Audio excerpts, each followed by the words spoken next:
Well, let's dive into the debate straight up. And first up, say hello to our guests. Sudha Ramalingam joining us from Chennai. Vrinda Grover joining us from Delhi. Pooja Marwa, we're expecting her to join us in just a bit. Bachi Kakaria with me here in the Mumbai studio. Abha Singh also with us here. Good evening. Shazia Elmi with Sanket there in Delhi. Malika Sarabhai joining us from Ahmedabad. Mr. Sudhir Thailang joining us in Delhi. And also Ranjana Kumari with us from Delhi. But first, let's ask the lawyer in the mix the first question. We'll talk about the implementation and the issues in just a bit. But are you expecting the verdict, the quantum of punishment, to be a deterrent? Will this be a precedent, Abha Singh? See, it may be a precedent, it may be a deterrent, but it may not be, because tomorrow when the judgment, the quantum comes, it is going to be governed by the previous law. And there was no death penalty for 376. It is only in this case, the death penalty we are asking, rarest of the rare, because murder 302 is there. The new amendment, Criminal Law Amendment Act 2013, has said that 376A, only a death penalty is there when the victim is reduced to a vegetative state or has died, or again if it is a repeat offender. In this case, if we see, now because of the murder but not because of 376, and to talk of deterrence, it is impossible because the conviction rate is so poor in this country, not even 25%. Recently a judgment where Supreme Court Judge Justice Gyan Sudha Mishra and Pinaki Mishra, they lamented that we have fast track courts, but the procedure to deal with these fast track courts is so pathetic that rapes are incessantly taking place. And they said that instead of police recording, instead of police recording the statement in 161, we should have the magistrate who should record the statement in rape cases in 164. So this is what it is. Deterrence will be when the procedure is streamlined. But even on the old laws, I know Sanket has a point, but quickly, even on the old laws, the provisions are there. Because 2011, a 55-year-old man raped and killed a 5-year-old girl. He was sentenced to death. It was considered a rarest of a rare case. So it's not that there cannot be capital punishment. Rarest of the rare because death was there. The country today is saying, why not rape is equally heinous and a grotesque offence? Why not death penalty for 376 IPC? So this is that would be the deterrence. Otherwise, just for murder, because murder has taken place, because death has taken place, and you give death penalty, it is not going to be a deterrence. Okay. Anand, in fact, we have Shazia Elmi as well as Mr. Sudhir Thailang here in the Delhi studio. Shazia, you, just a short while back, you were saying that you represent this particular constituency from your particular political party. But when this incident happened, from the point of view of an activist, what do you think needs to change first? The laws can come into place. The problem is their implementation. True. Is it an implementation problem or a mindset problem? I definitely feel that the quantum or severity of punishment is very important. But I believe that certainty of punishment is even more important. Now look at this case. Because the investigation was thorough, because this was really the epicenter, this Munirka case was the epicenter of the entire revolution that happened around gender violence. Because of that, there was so much pressure, investigation, and the evidence collected was irrefutable. Despite false claims by two of the accused, they were not let off. So the fact of the matter is that unless and until we do streamline the procedure, fix the criminal justice system, ensure that the monitoring and filing of FIRs is done in a systematic way, and there are speedy trials, and there is certainty of punishment, that alone can be the deterrent. Because let's not finish here. Let's start from here. But this Shazia, is just the beginning. This is a very theoretical argument. What can realistically happen? Now you are a representative of a political party. True. Often the political class is criticized for not actually taking these laws to their logical conclusion. A lot of people, we in fact had Neelam Kataria also just a short while back in the studio, where she said that how about act against those politicians who have been convicted under charges of rape and charges of murder? Well, why don't you lead by example? Well, now you're a political force. I totally agree with you, and I would go a step further beyond what Supreme Court hearing says, that anybody charged with serious crimes of violence against women should be debarred. And I'm not looking at only members of parliament and MLAs, but a corporator, a sarpanch, member of Gram Panchayat. I think people in public office and public space should learn how to respect women, should know what it means to understand the male-female dynamics.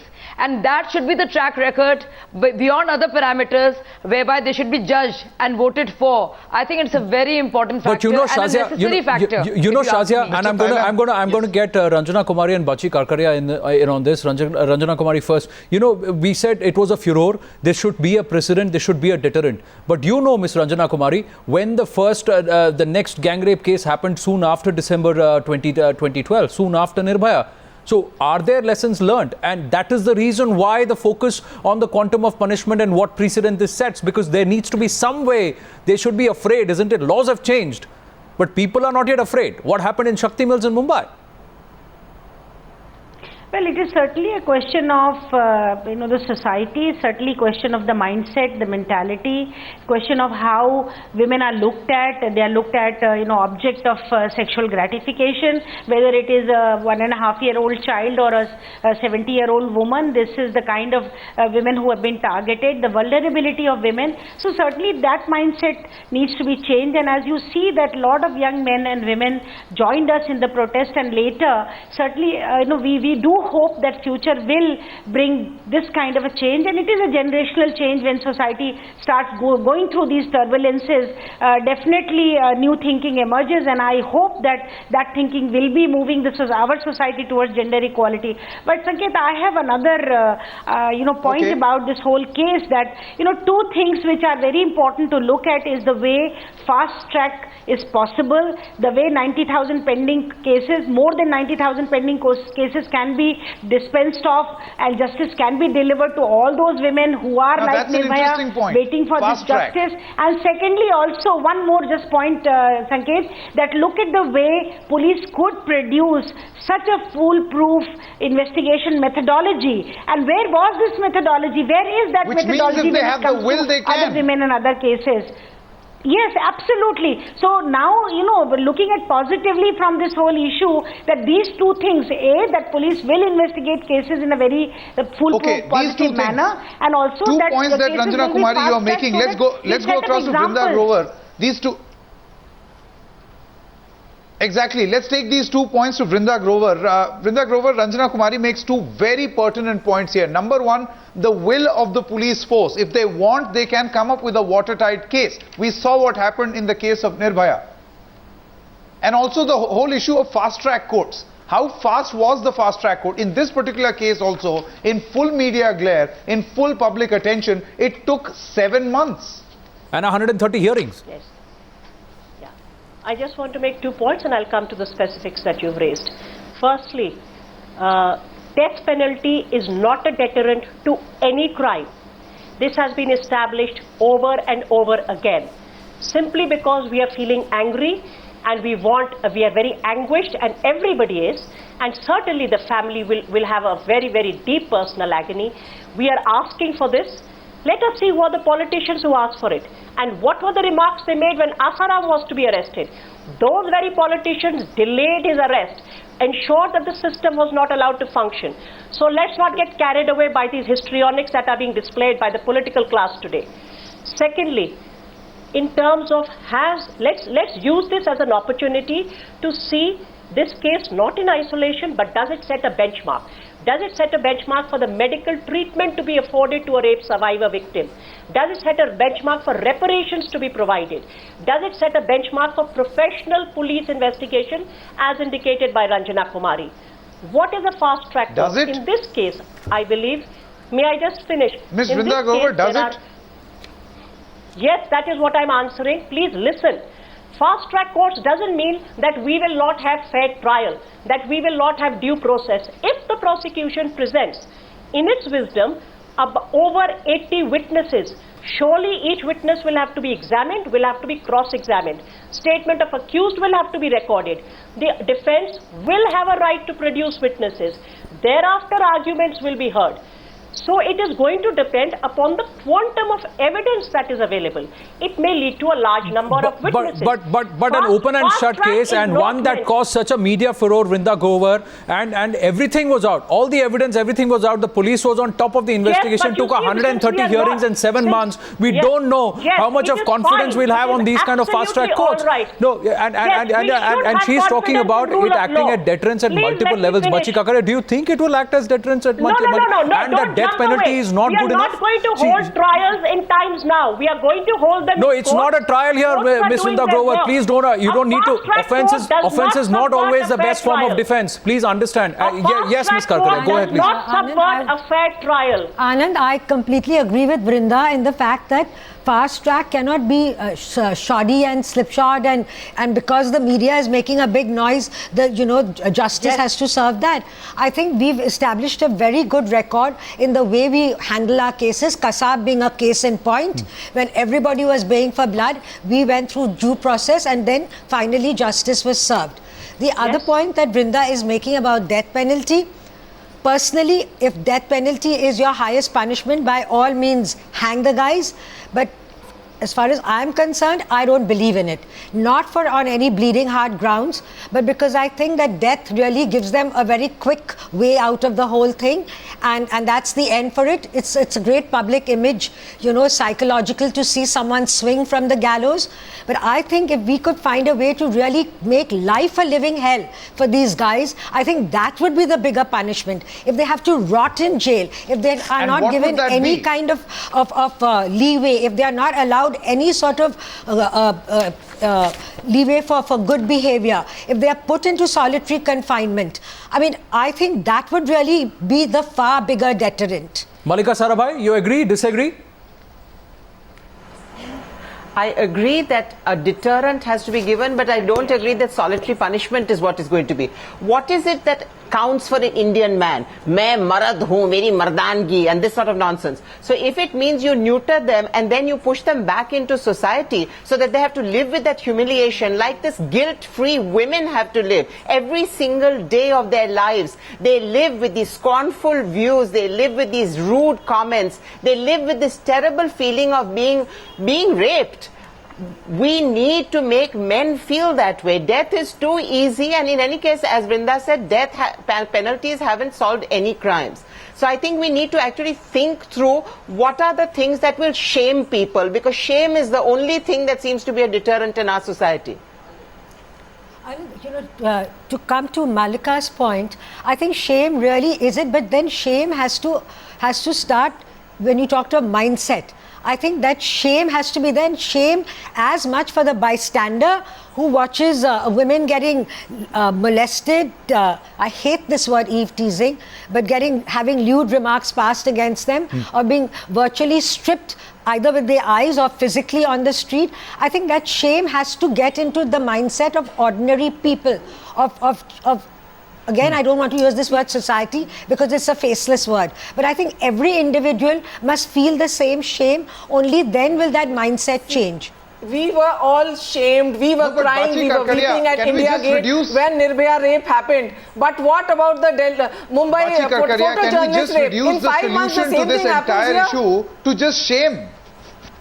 What about the fear of the law? That's what I'm saying. We were unhappy, we were sad when 16 December happened. But here in Mumbai, Shakti Mills, the same thing went on. It was a group gang rape, 7-8 rapes. Now you're getting to know that was the modus operandi. Were they not shamed? The country was shamed. We said we are shamed, we are shamed.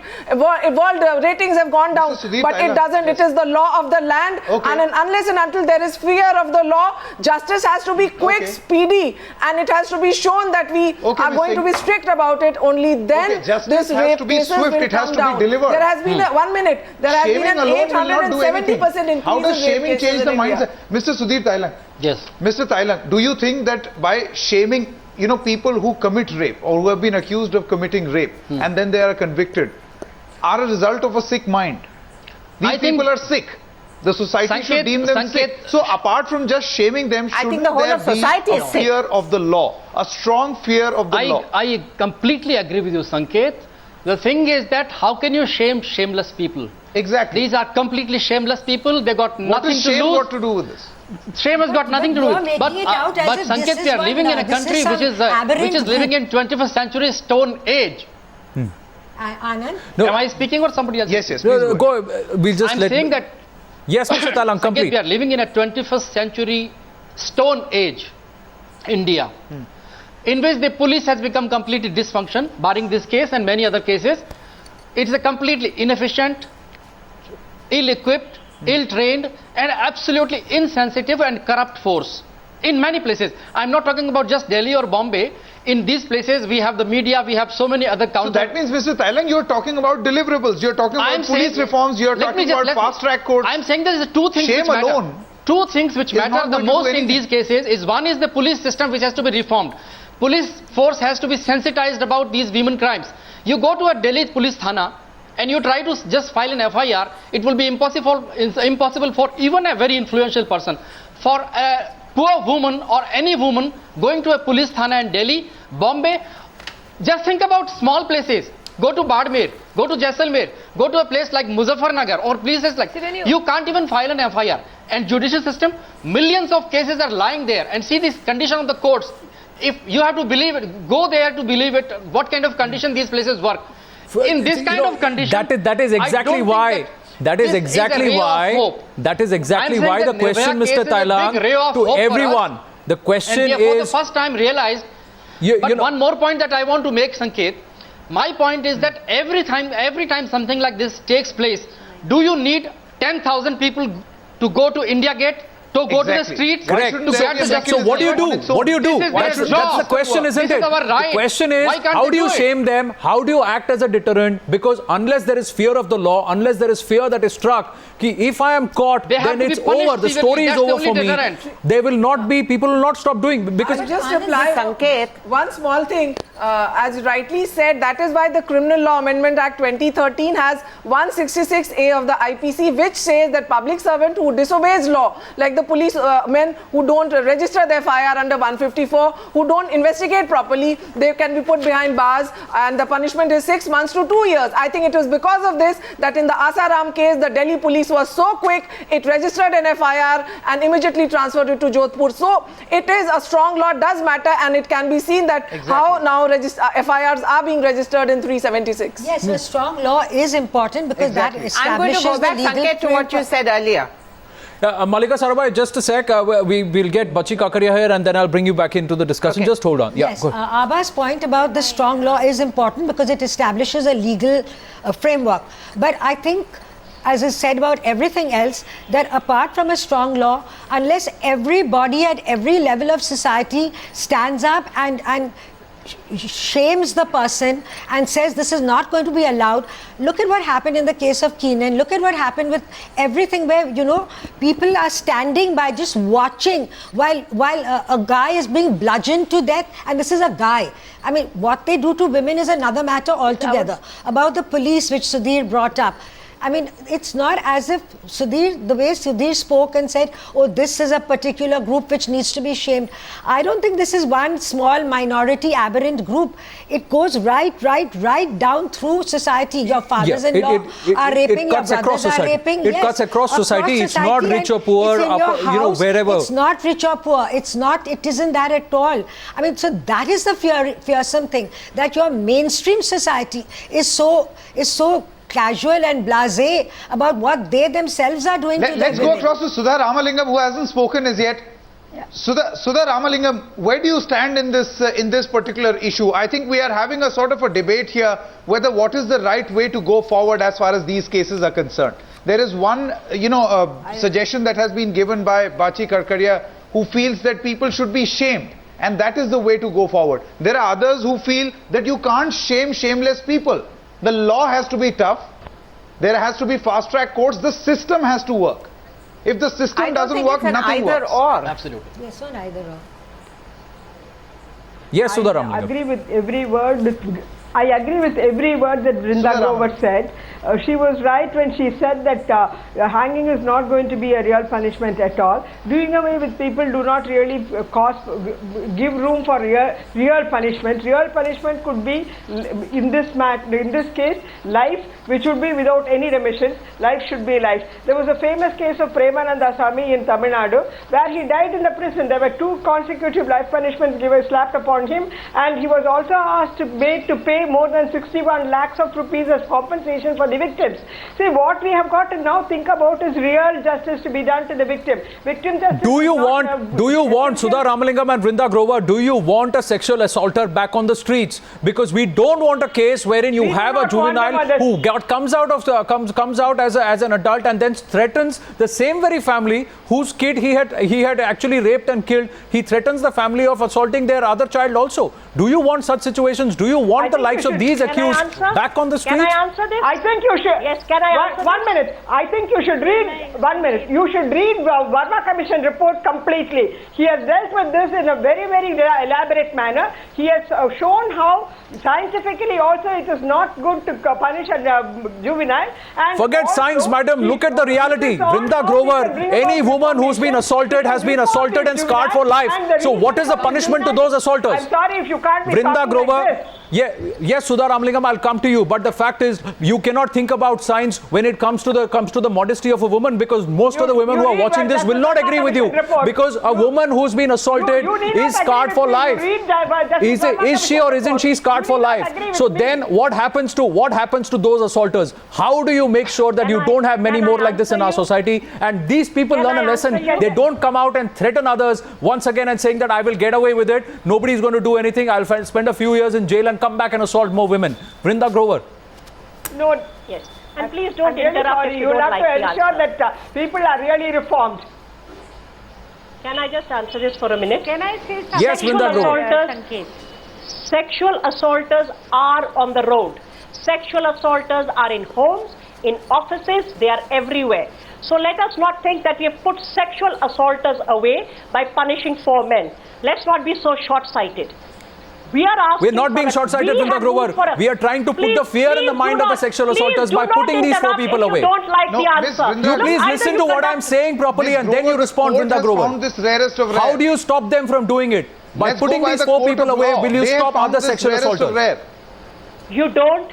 You stop them by making sure that the fear goes down to everyone that if I commit any act of sexual violence, including molestation, sexual harassment, stalking, the police will pick me up and the judiciary, and Ms. Grover, how will that happen? Bias. If you will let me complete, you will get to know. And what do you do to parliamentarians and ministers and police officials who say they deserve it? That women deserve it? What do you do to them? Do you put them in jail as well? I think we should. Women ask for this. That is where the problem lies. You don't want to know the problem. That's why you don't get the right solutions. We are identifying the problems. The problems are systemic in nature. You cannot get rid of them. They are in the police. They are in the bias of the judiciary. They are in the weak and shoddy prosecution. Where has 166A been used, which Abha Singh mentioned? Why was it not used when in Haryana they are not filing FIRs when Dalit women are getting raped? Why did 166A not get used? Why did 166A not get used in Gandhinagar? Those are the questions to ask the police commissioner. No, Vrinda Grover, you're talking about the implementation in certain cases. That is the way. No. Please focus on those who are caught. What do you do with those who are caught? What do you do with those who are caught? I would like to make a point here. Please understand. If I may be allowed, please. Deterrence is created through implementation. Deterrence is created through implementation. That is how deterrence is created. Implementation will come after the law is made. Do we know that the National Law School student who was raped by 8 men has dropped out of Law School Bangalore? A brilliant girl loses out her career. And what do we talk of? We will shame them. We will implement. First thing is punishment. The person who has been harmed needs that. For the confidence of the society, that it has to be checked. Why did such a heinous crime happen in Shakti Mills? It will change. Will not come like this. A strong law, strong implementation, strong conviction. These 3 things together are needed. If the numbers has to be checked. Abhaji, I don't think. Abhaji is making a strong point. You know, I just want to say one thing. Just one thing. Let me finish. There are 2 things we're discussing. We are discussing law enforcement and implementation. we're also discussing the deep-rooted prejudices in our society, which is highly patriarchal, feudal and misogynistic in nature. That we all are victims of this patriarchy is a fact. That we suffer from it. And this is what we see the manifestation of it day in and day out. But we cannot allow our judicial officers, people who deal with the criminal justice system, our lawmakers, law enforcers, to continue. We have to recondition them and challenge that very social condition. Can we allow politics on an issue like this? We cannot allow politics on the issue. But the Aam Aadmi Party did politics over the rape of a 5-year-old from Gandhinagar. Aam Aadmi Party saved that girl and helped register a case.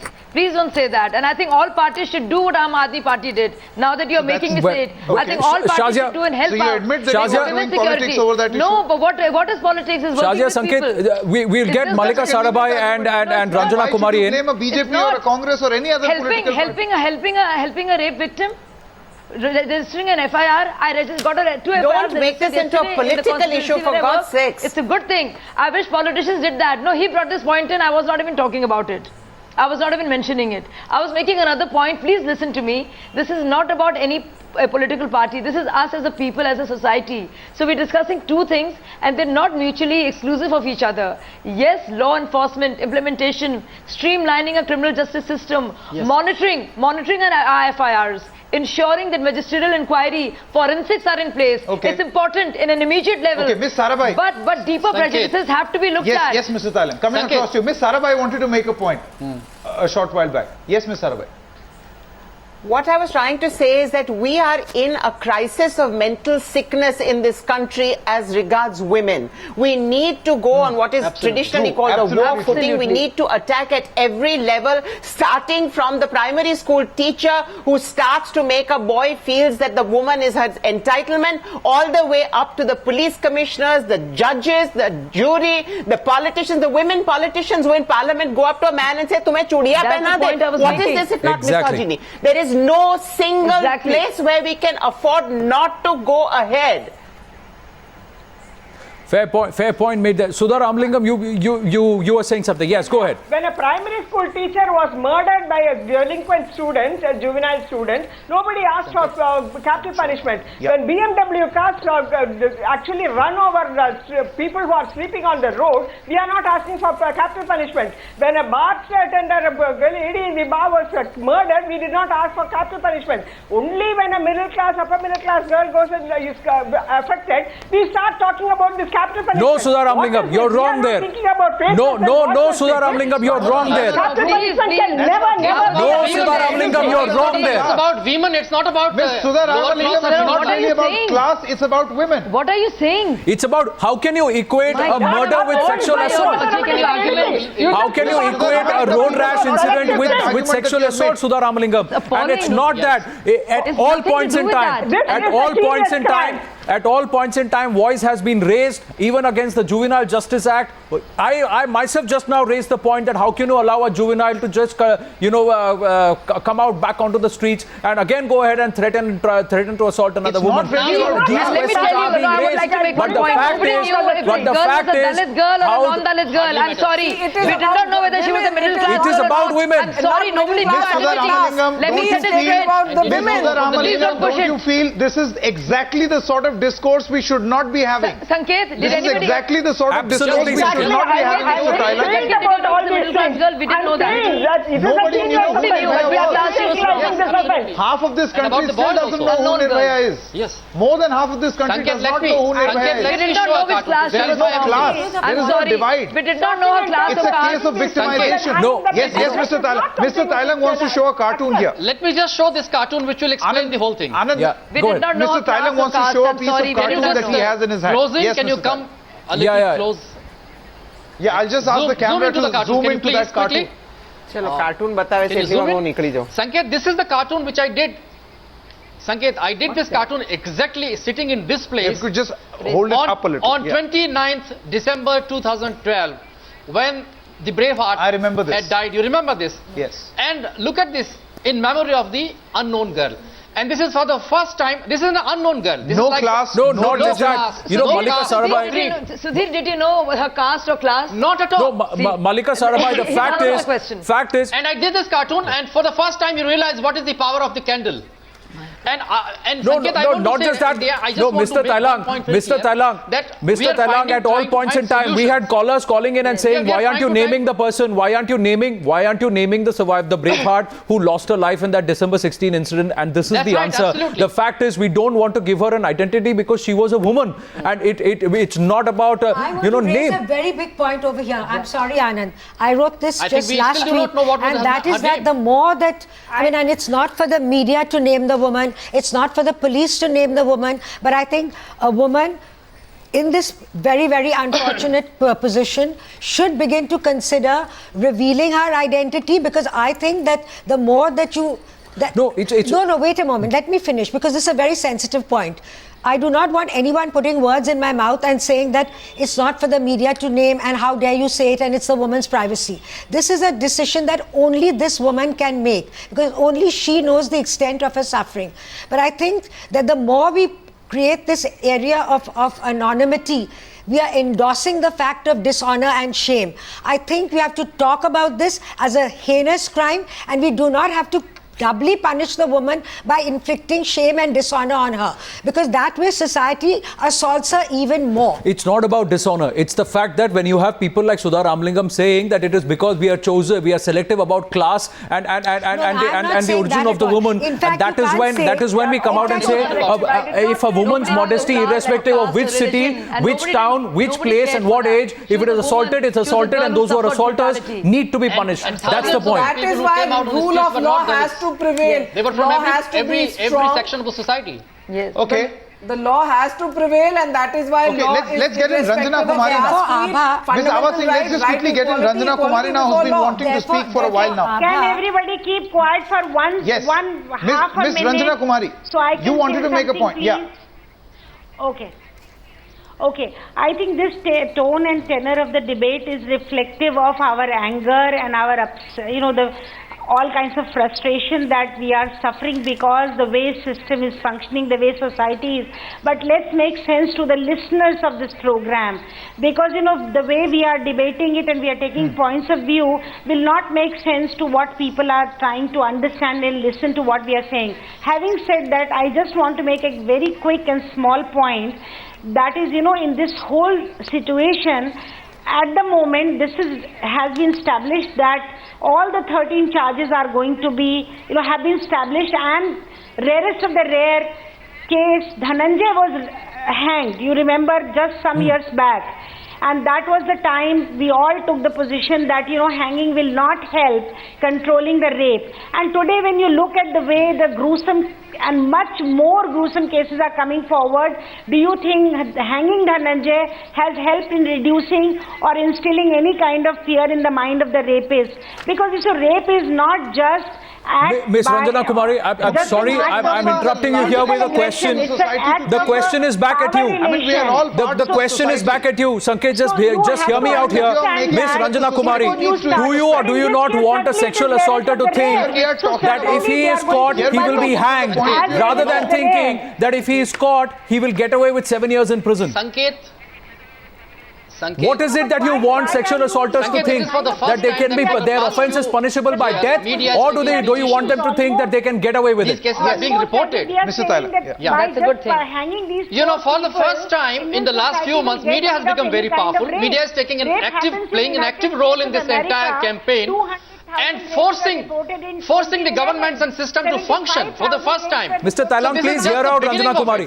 Mr. Tailang, please hear out. Cases are being reported because people are Mr. seeing a Tailang, ray of please hope hear out that Ranjana if you go Kumari. and report these cases, they are not going to be victimized for this. Mr. Tailang, please hear out Ranjana Kumari. Please hear out Ranjana Kumari. Few suggestions there to find a solution. Ranjana ji, I just have a couple of solutions.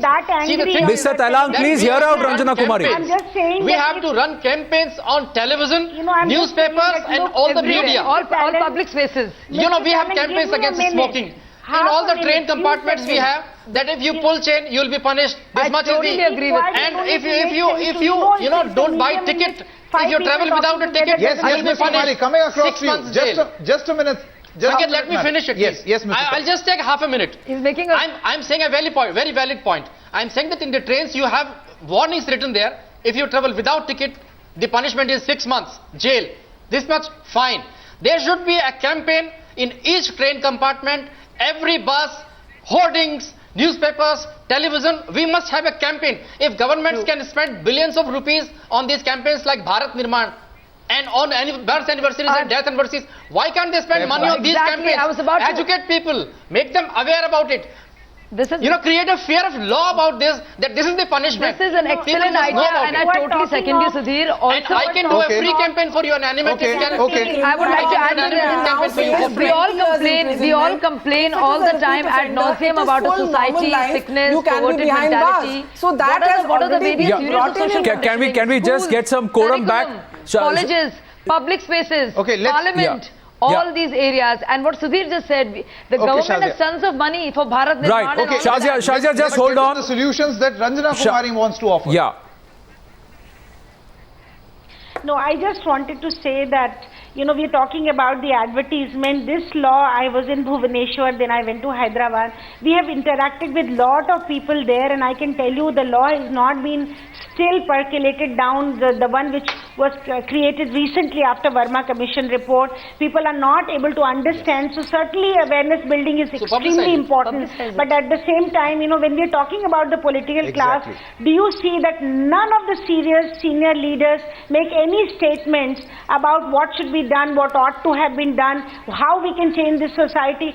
Do you think that unless people will put pressure, they don't make a single statement? And when they make a statement, they make very populist statement. They make statement which will be picked up by everybody in society. Hang them. If you think by hanging 4 men, we will get rid of rape. So 200,000 rapes in the United States of America in 2011. 75,000 Miss Ranjana Kumari, the simple question to you is... What are we talking about? No, the simple question to you is... Please hear me out. Please hear me out. The question to you is, what do you want a potential sexual assaulter to believe? That his offense or whatever he is thinking of trying to commit, do you want him to fear that his offense is punishable by death? Or do you want him to think he can get away with it? Well, if his punishment is really, you want to convey the message that, okay, if you commit rape, you will be hanged. If you want to, we have already conveyed the message that if you murder somebody, you will be hanged. But do you think murders have stopped anywhere globally? Do you think all the men who rape women... The question I'm asking you is, what do you want a potential sexual assaulter to think? Caste conflict, who rape Dalit women in the village.